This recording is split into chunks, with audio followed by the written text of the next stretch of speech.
On veut maintenir la flamme à flot pour tout le monde. Puis si on fait ça, ben, elle va être contagieuse puis elle va rester ouverte, la flamme. Elle va rester allumée au maximum. Hier, j'avais une rencontre avec un de mes chauffeurs puis deux de mes directeurs. Puis on en est venu sur le sujet, c'est assez incroyable, mais toute personne, on a une flamme à l'intérieur. Une flamme qui est la motivation d'avancer à chaque jour, d'avoir du cœur à l'ouvrage, d'être motivé, de vouloir s'impliquer, se donner. En tant que directeur puis chef d'équipe contre-maître, notre flamme est quand même assez bonne.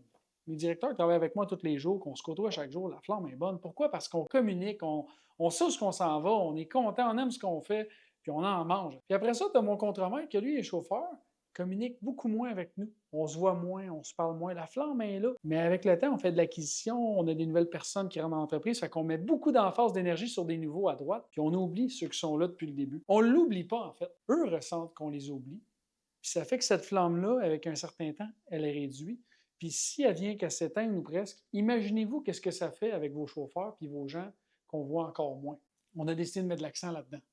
On veut augmenter notre communication avec nos employés. On veut leur partager nos projets à venir, notre vision, nos valeurs. On veut qu'ils se sentent impliqués. On veut qu'ils participent d'un projet. Puis comment on va le faire? On va communiquer. On veut maintenir la flamme à flot pour tout le monde. Puis si on fait ça, ben, elle va être contagieuse puis elle va rester ouverte, la flamme. Elle va rester allumée au maximum. Ça, c'est ma petite métaphore de la flamme. Puis je pense que c'est important pour chacun de vous de ne jamais oublier ces employés-là qui sont là depuis le début avec vous autres, même s'ils sont autonomes, puis ils sont bons dans ce qu'ils font, puis qu'ils travaillent fort, puis que tout a l'air de bien aller, prenez un moment.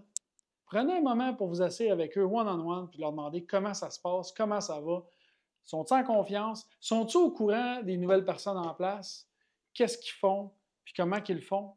Puis ont-ils eu la chance de donner leurs idées? Je finis ça comme ça, petite réflexion comme ça. Fait que, bonne chance avec vos défis, mais nous autres, en ce moment, c'est ça nos défis, c'est ça nos enjeux, puis c'est là qu'on s'en va.